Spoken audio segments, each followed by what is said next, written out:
Hello guys, what is up? It is me, Prince of This, back here with another video, and today we are finally going back to the One Piece What Ifs. What if Luffy had Yuno's powers? Part 10, named Rayleigh.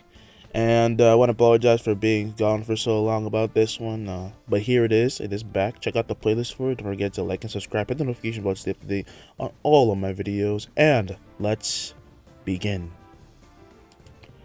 We begin this with the flash forward to the Thousand Sunny.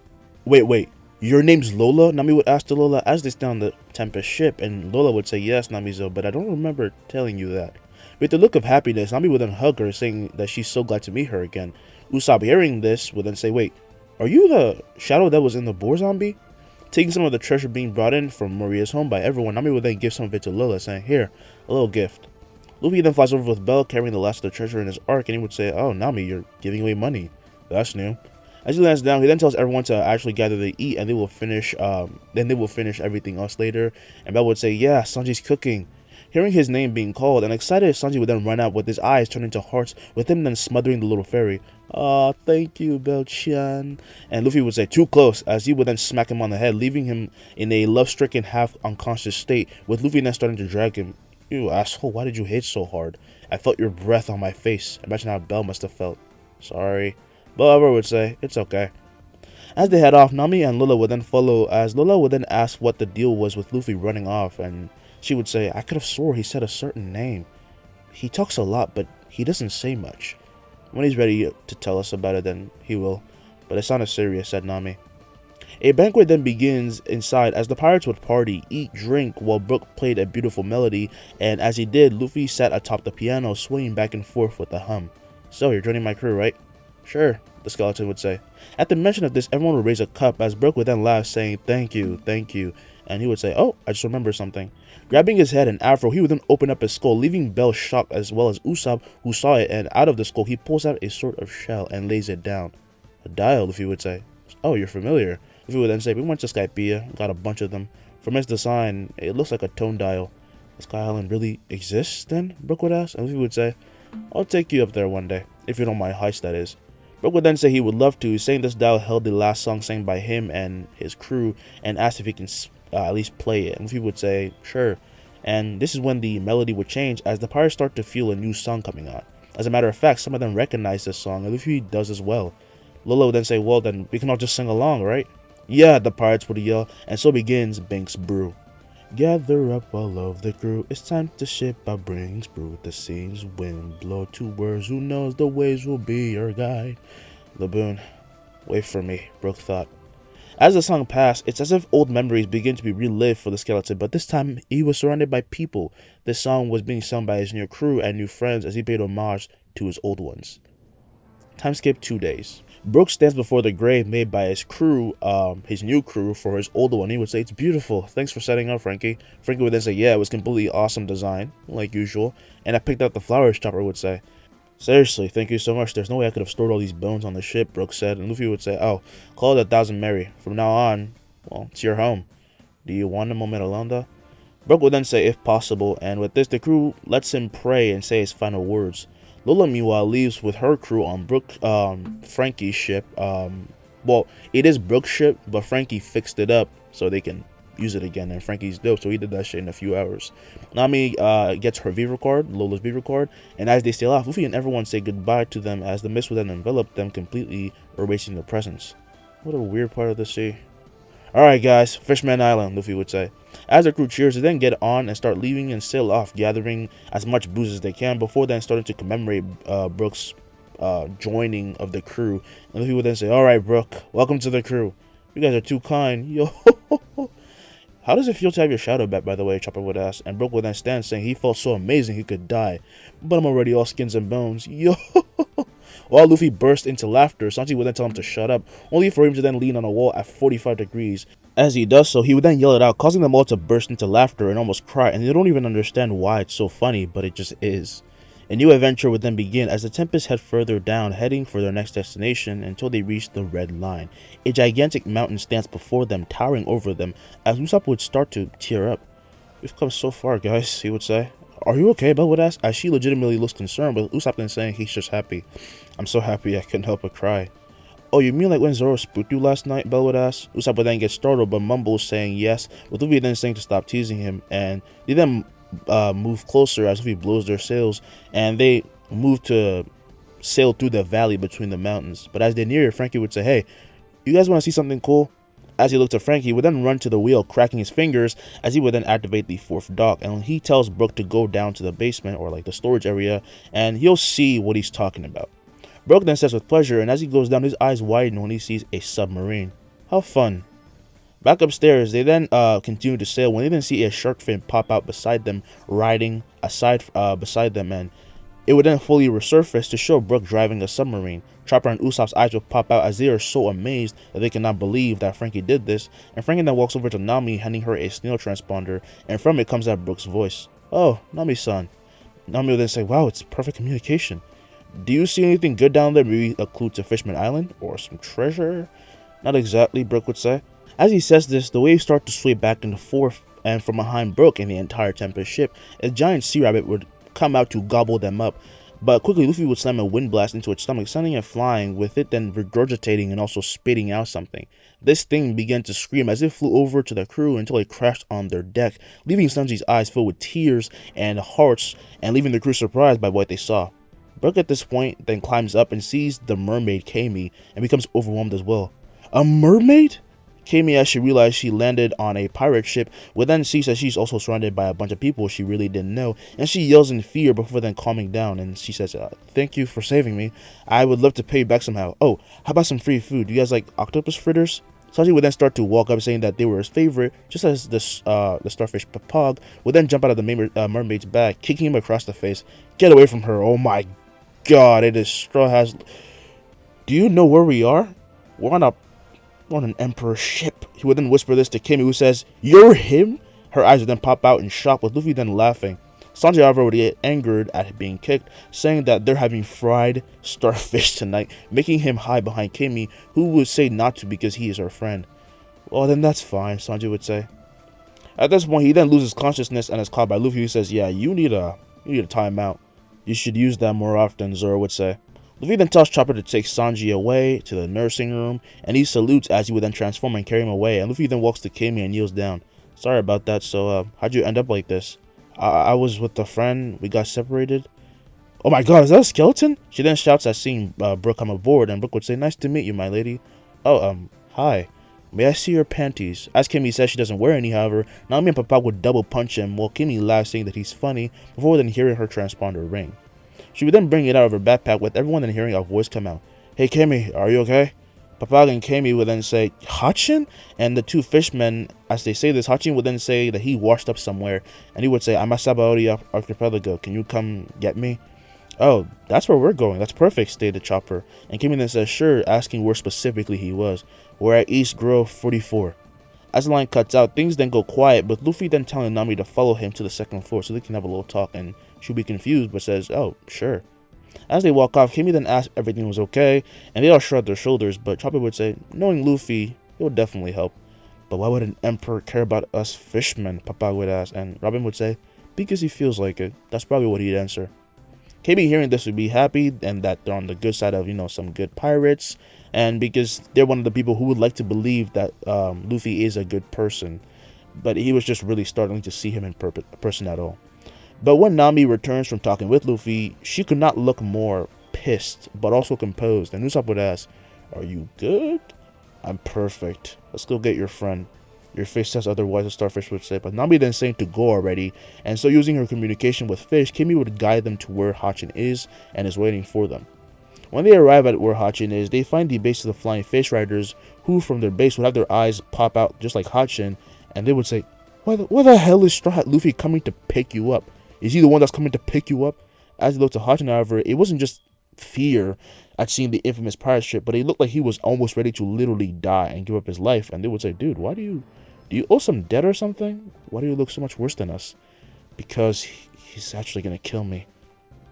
At this point, Duval, their leader, would then walk out with the most menacing aura coming off of him, just as Luffy would then make himself known as he would fly off his ship, arms crossed, staring them all down. She's waiting for your octopus, Luffy would say, and Hachi would gulp in fear as he cannot tell if he means Nami or Camie, and it feels like a threat, like a serious threat. And the fish riders would ask what the hell he did to him. I used to be part of the Arlong Pirates, a small gang in the East Blue. We hurt someone special to him. Well, this is where our journey ends. Looking at the sea, he then watches as Camie would actually swim to him before then popping out her head saying, "Come on, they're waiting for you." "They are, huh?" he would say. He then looks to the ship and he would then see Nambi and become full of guilt. But as he jumps into the sea, he would then follow Camie to the ship because he is ready to face his past and what he and his crew had done. As he is, Duval would then remove his helmet, leaving Luffy shocked at how he looks somewhat like Sanji. "It's Sanji's twin," Luffy would say. "I look nothing like that guy," Duval would shout, and Luffy then notices his bruises and he realizes what's going on. There have been some misunderstandings, haven't there? Duval would then grit his teeth saying yes as he wishes to meet Sanji and have a match. "I'm not stupid. I won't put my men in danger going up against you, but please." "Wow, this guy's really mad, huh?" Franky would state. "He must harbor quite a lot of hate to ask you that despite knowing who you are," Robin would say.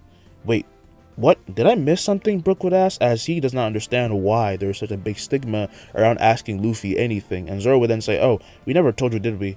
Luffy's worth 3 billion. The skeleton would be so shocked to hear this, and despite having no blood, he starts to steam from all his bones in his body, not being able to handle what he just heard. "I joined an emperor's ship." "Yes, you did," Luffy would say, as he then sees Hachi and Camie come aboard by the help of Ussop and Chopper, and he then says that he'll be back, as in the blink of an eye, he then appears right in front of Duval, making all his men fall to the ground in complete fear. But Duval, despite being scared, stands his ground, and Luffy would smile as he then holds his hand out, and they begin to eliminate with mana. "This might hurt just a lot." As he raises an eyebrow to this, Duval would then be barraged by Luffy's fists over 20 times before he then pulls back his arms, and Duval would then thud backward to the ground with his face steaming. "Boss! No, boss!"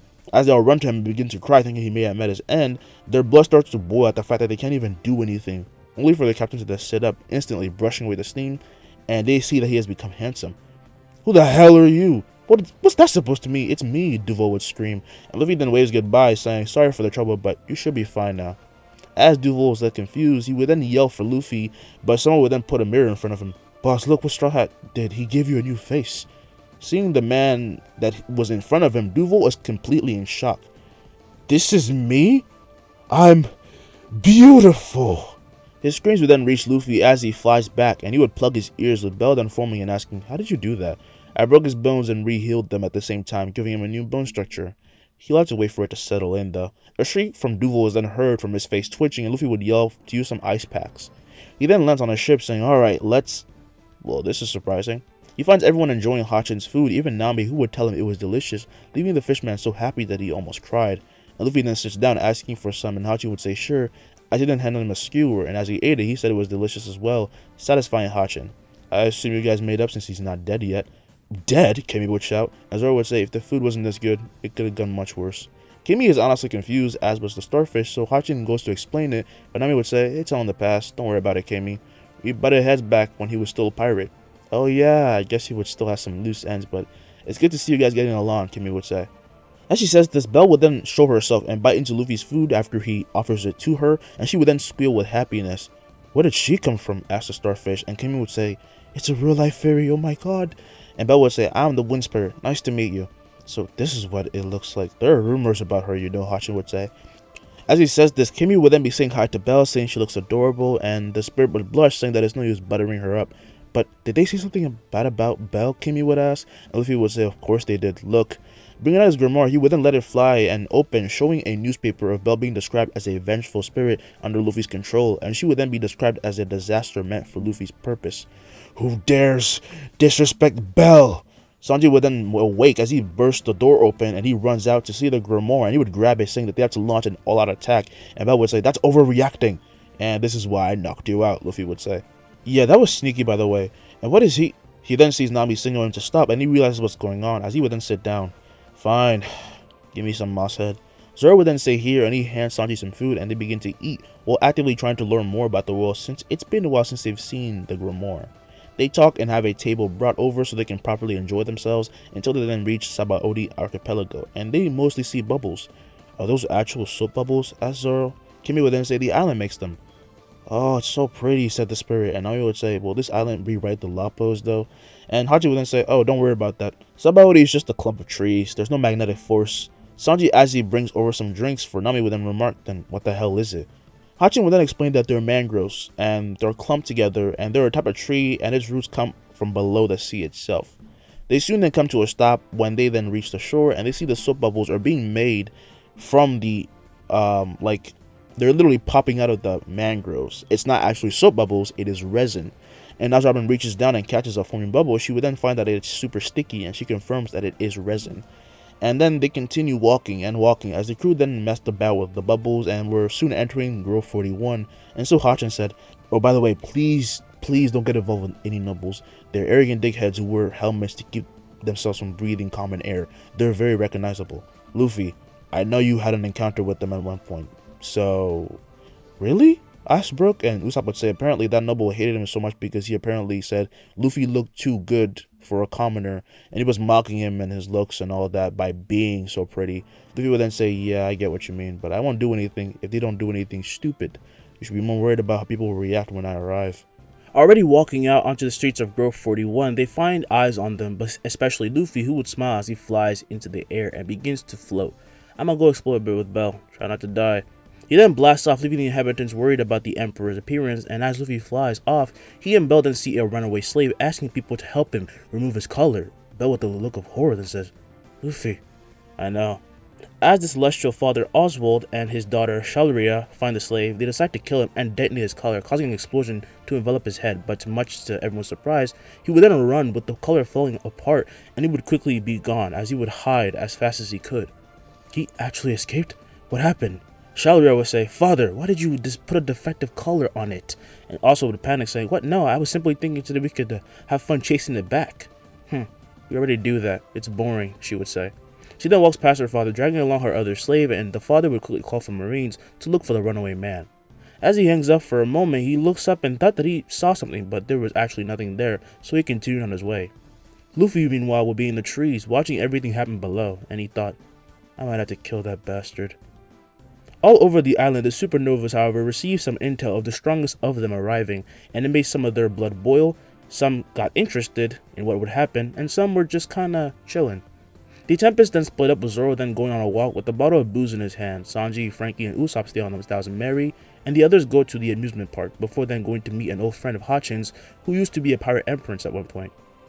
But we will focus on Zoro for now. As he takes his walk nonchalantly, just walking about, in deep thought he would think, "I'm close, I can feel it. The dark blade, when I fought Ryuma, I felt so close, Ike." He then comes to find a celestial named Charlos in his way, and with a certain predicament happening in front of him, he was kind of confused at what was actually happening. He saw a injured man, a woman crying over him but being kept away by some Marines, and on the other side of the streets would be some supernovas such as Jewelry Bonnet, Uruj, the Fallen Angel, Capone, and Apu. The members of Capone's crew then point out that that man is from Luffy's crew, making them all realize so as well. "That idiot, what the hell is he doing?" Bonnet thought. The citizens of the groves were simply shocked that this man would stand in the way of a celestial, but they can guess why, since his captain took on a buster call alone and beat an admiral. And Zoro would ask, "What?" The bewildered and empty-minded Charlos then fired his gun, only for it to be smacked away by Zoro with ease, as he then used the flat side of his blade to do so, leaving the celestial and all the supernovas shot as they could not even keep up. "I guess all those hours with Luffy had changed me. That thing looks slow." Charlos, hearing the name of Luffy, would shudder in fear, and for the first time in a long-ass time, he just walks away, leaving the beaten man he had hurt, and everyone was left shocked once again. Zoro then sheathed his sword and picked up the hurt man, with murmurs being heard of Zoro being so defiant, and also what was going to happen to him. He just messed with the Celestial, but he would just casually walk off. "Seriously?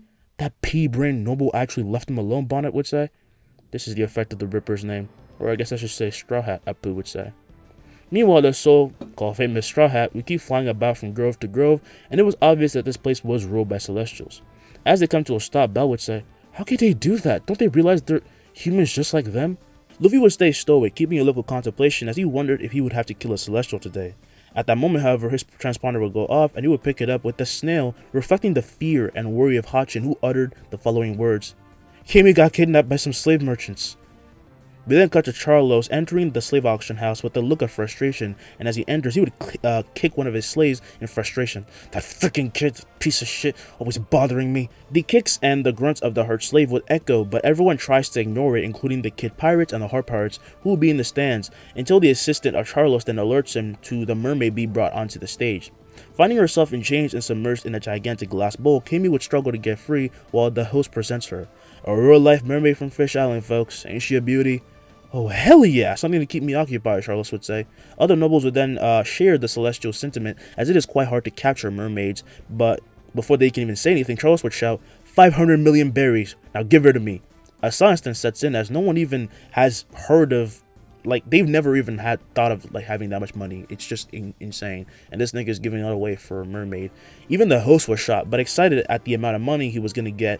He just said, yeah, sure, but then Law starts to hear something. Can anyone hear whistling? He would ask. Kid would say, what the hell are you? From the rooftop of the auction then come the Tempest pirates, who would descend in Luffy's wind arc after crashing in, leaving everyone gasping at his crew and his appearance, and they even have Hachi and Papag with them. Camie would then yell, Hachin, and Hachi would yell her name, as Kid would then grow a huge smirk, seeing the supernova he wanted to meet, with the arc then fading and they all land down. Luffy would then bust the glass cage open, or the glass bowl open, with the wind ray, just as he then disappears and appears back where he was, holding the mermaid. Luffy would then say, hold on, Belle. The spirit then nods, cutting through the cuffs and holding them in the wind barriers that would allow the cuffs to detonate in there, therefore causing no harm to Camie at all. And then the orbs then just fade away, leaving behind clumps of metal that would hit the ground. Being happy at being reunited with Hachin, she would hug him, Camie would hug him, and Hachin would do the same, as well as Papag, and as they cried, the Tempests all noticed the bruise on her. Well, the bruises on her, and Luffy would then hold his hand to the sky, creating a gigantic ass, with Law and Kid instantly getting ready for battle, while nobles would begin to run. I've had it with you bastards. Moving out of the way, the Tempest then let Luffy swing forward, releasing a massive shockwave that leaves the earth quaking and splitting right down the middle until it reaches the sea. Slowly, as the smoke would clear and an explosion went off, the assistant of Charlos would then look around, disoriented, but stands nonetheless, and becomes horrified at seeing that Charlos was dead, with his helmet being shattered and his entire body shredded up. StrawHat, you're really something, Kid would yell, as he would then swing away all the dust with the gigantic arm made of gathered mechanical parts, and he gathered this with his fruit, of course, and as he now stood on the left side of the split area, the Kid Pirates barely managed to keep themselves safe, while the Heart Pirates were completely unscathed because, well, Law's Devil Fruit is very good at those kind of things. And as the smoke clears completely, however, it showed the fishmen were gone, along with Nami, Franky, and Ussop. Sanji would then say, you bastards really just stood there, while a woman was going to be sold off? I don't see what that's got to do with me, Black Leg, Kid would say. Look, I didn't come here to fight you, Luffy would say. I just used too much power. My target's already been taken care of. Kid at this point would have a nervous sweat drip down his face, but his fighting spirit would rise even more, as he then says he doesn't care because he's been aiming for Luffy. What do you say, Straw Hat? Let's throw down. Wait up.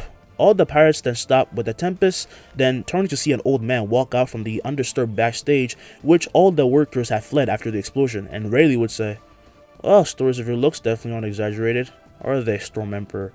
Instantly, Luffy becomes more serious, meeting the man before him, as he would then smile. What's the Dark King doing in a place like this? Rayleigh would then laugh, just as the screams of the Celestial Oswald, would then be heard from behind, as he would say, Straw Hat, you will pay! Charging past him would not just be a group of Marines, but Vice Admiral Marines and Commodores, as one of them would be a giant that would step and swing down with a giant club, only for the club to then be sliced up instantly, and everyone looks to see Zoro, who had done this with one of his old swords, which had changed. Thanks for the gift, Luffy. Belle, and my name is Zephyr. Luffy would then say, that's a spell in... Luffy then checked his grimoire, seeing the spell being in his book exactly as written and as said by Zoro, and he looks almost shocked as he would then smile. Love the name. Holding out Zephyr, Zoro would inspect it, as it would now enveloped by a great burst of wind mana, and Robin would ask Luffy if he was okay, and Belle would say, now that I'm here, this much is nothing. Of course, Luffy has actually infused his mana into the sword to give Zoro a little boost, and because he feels as though his first mate has not been getting as much action as he wants. And hearing that Luffy was completely fine from Belle, Zoro would become even more confident, with Brook then saying it's time for him to finally show some of his skills. Zoro then leads the charge to the Marines, with Kid and the Heart Pirates joining, as Robin would then choke and break the bones of her opponents. Chopper goes reindeer, using his huge antlers to smash through his enemies, with Sanji then lighting his enemies ablaze with a flurry of kicks. Hey, get the skeleton. He's pretty fragile looking at least. Oh, is that what I seem like? As the Marines approach him, his cane becomes unsheathed as it would be a sword, and he uses his gentle blade style and stabs all of them with such elegance he looked to be dancing about them. You really think I lose to you in front of my captain? Yo! Man, they're all either devil fruit users or freakishly strong, the people will be saying. And as Brook's opponents all fall over, completely bleeding and close to death, using a room, Law would then mess with the bodies of the Marines, but both he and Kid agreed that they need to get out of here before something goes down. Like, this is a bit much. And Kid would say, "I'll meet you again on the Grand Line, Straw Hat, and then I'll destroy you." Luffy would then watch as the two pirate crews start escaping amongst the chaos, with Law then picking up a slave who was now a former slave since Law has accepted him into the crew. He just picked him up. He said, "Hey, wanna join?" He said, "Sure." But at this point, Zoro then overpowers and cuts down the giant using just two sword style, shocking himself, and then the giant would thud to the ground and fall to the valley and through the valley made by Luffy because he split the ground. And as he lands, Zoro would feel the power of Luffy's mana coursing through his body. It's almost too much. Is this how you always feel? This sword. It has Luffy's will, doesn't it? Nice one. Zoro would then just barely react as he holds out Zephyr, blocking a light attack, causing him to spew blood as he would then be hit in the chest, and everyone stops as Luffy then appears right in front of Zoro, lifting his leg to meet the kick of Kizaru. As the two clash between him and the Admiral, a shockwave would begin to form and send everyone flying. Law would then say, "Admiral, I'm too late." As Rayleigh watches the two clash, he simply laughs, saying he really doesn't know what to expect with this kid, as Kizaru would then say, "Straw Hat, you're pretty quick." "What the hell were you just trying to do?" "I was just taking a stroll. I didn't realize he'd get in my way." In that instant, he then turns to light particles and appears right behind Luffy, only for Belt to then throw a wind fang at him, but it does nothing, only passing through him as Luffy would then turn with his eyes turning golden, and he releases the spirit of the Conqueror, with the Admiral then doing the same. Their clashing auras then hit and knock out the Marines, who will be foaming at the mouth, with the Kid and Heart Pirates also getting knocked out, and sparks of lightning start to just ricochet off of them. Oh, they're resisting it. Interesting. He will be saying this because the Straw Hat crew actually were not being affected at all. Like, they were completely okay. And as the two continue to clash, Luffy's supreme color exudes itself, but he only aims it at the Admiral, who would then take a step back before then crating 5 feet into the ground, but he would still be smiling, keeping the same lazy demeanor. Nami would then say, "Luffy, I'm sorry, we're kind of in the way, aren't we?" Luffy, however, says to not be, and with one final burst, he sends the Admiral flying into a tree, and then another, and then another. Meanwhile, Luffy would pick up his mates, along with the Heart and Kit pirates, and Luffy would say, "Rayleigh, let's talk another time. Can you take care of Aokiji for me? Leaving things to an old man like myself? How irresponsible." As Luffy blasts away, Frost then starts to envelop the grass and spread across the terrain, with Aokiji then making himself known, just as Kizaru would then appear by him. "Take this seriously, will ya?" Aokiji would say, and Kizaru would say, "You want to talk, Kuzan. You have the same look as always." As they march forward, they then come to find Rayleigh stopping them and asking where they were going, and they would then ask where Straw Hat was. "Come on now, the old man shouldn't get in the way of a young man's journey." As the Dark King smiles, Aokiji would then ask if he's really going to stand in their way. Meanwhile, we find the Tempest arrive at the Thousand Sunny, when everyone would then be shocked to see Zoro spew blood, and after the massive attack from Kizaru, he should be. And Ussop would say, "Why did you bring these guys along though?" And Luffy would then say that he's just doing a favor, and he would then kneel down and begin to heal the Kid pirates and Heart pirates that Ussop was alluring to. And he would then say that they'd be stolen them away for a while. "Where are Camie and Hachi?" "They went with Shocky," Chopper would say. "Shocky?" asked Luffy. "Well, as long as they're safe." Luffy would then say, "Franky, look for any ships in the surrounding area. These guys need to go back to wherever the hell they came from. Nami, Ussop, set off for a new course. Literally anywhere but here. Chopper, I'll help you carry him to your room. I can heal Zoro, but his organs need specific work. Kizaru messed him up really bad. And Sanji, yeah, ask the cook, beat up anyone who comes near." "You don't gotta tell me twice," Sanji would say.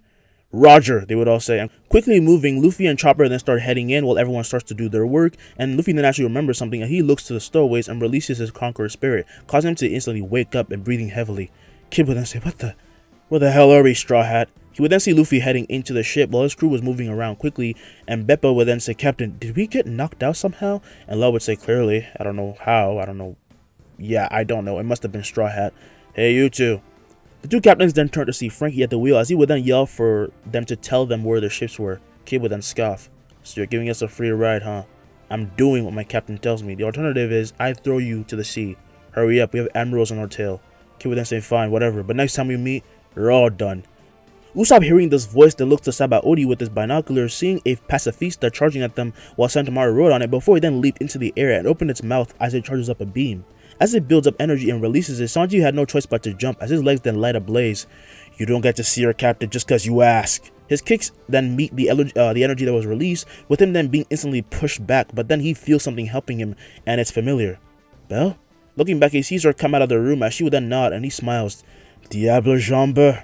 Bell's wind would then gather around his foot, making his flames burn hotter than ever, as he then pushes and completely blows away the beam, pushing it back at the pacifista, as it would then be hit and it would land onto the island and crater. Sentomaru, however, had already jumped off the machine and is barely towards them with his gigantic axe. Robin would then cross her arm and release Gigantesco Mano, forming a gigantic leg, only for Sentomaru to rip through it, even without Hachi. But as he gets close enough, Law will then activate his room and slash, but nothing happens, shocking him and everyone, as his room is then broken, and Bell, however, then flies out and gathers energy, with Sentomaru then saying, "You are no match for me, vengeful spirit. I am not a vengeful spirit. My name is Bell."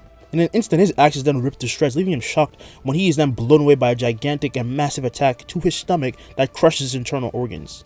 The moon pressure would almost make the other captains fall over, just as Luffy would then fly out, asking, "Hey, what's going?" His words then come to a stop when he once again sees Kuma, but even from how far he is, he knows that that is not his sweet Uncle Kuma. Also, from fighting Sanji, its shoulder had been busted up to show its mechanical parts, and holding his hand out, he then tells everyone to hold onto something, and as they quickly do, he then pulls back his arm. Rayleigh, please dodge. Tornado. Fang.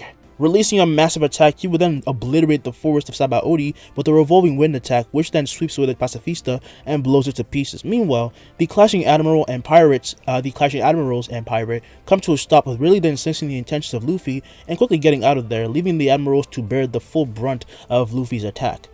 As an explosion goes off, its recoil can be felt from the sea as it makes the waves rage, and slowly Luffy will then land, with Bell coming over and asking what has him so bothered. "Franky, get them to their ship," Luffy would ask.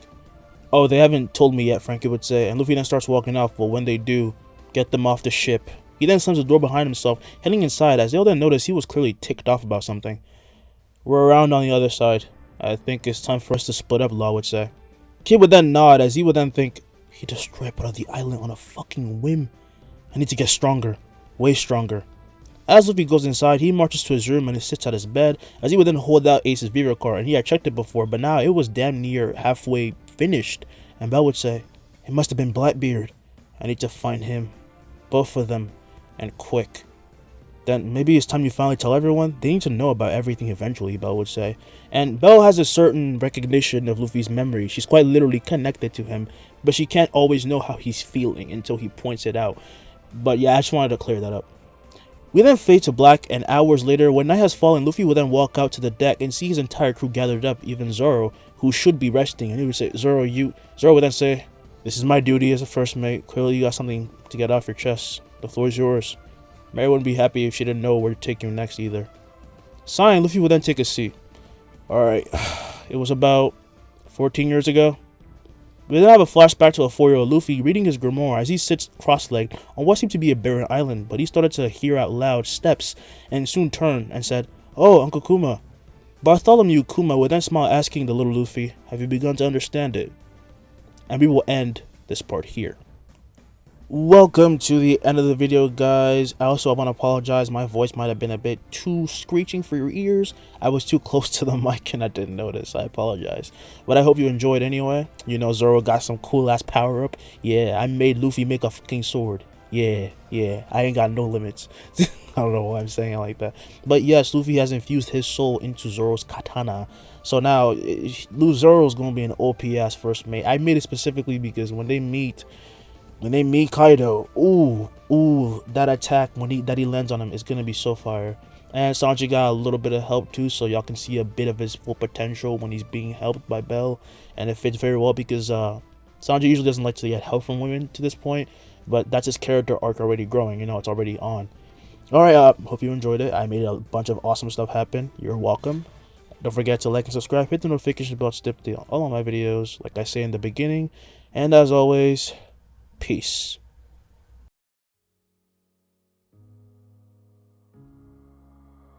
Oh darling, if I had bought you flowers, would you still be here by my side?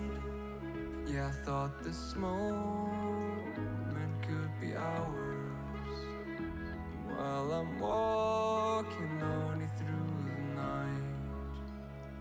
You can break my bones, break all the promises, but leave me alone don't break my heart. You should fucking stay with him.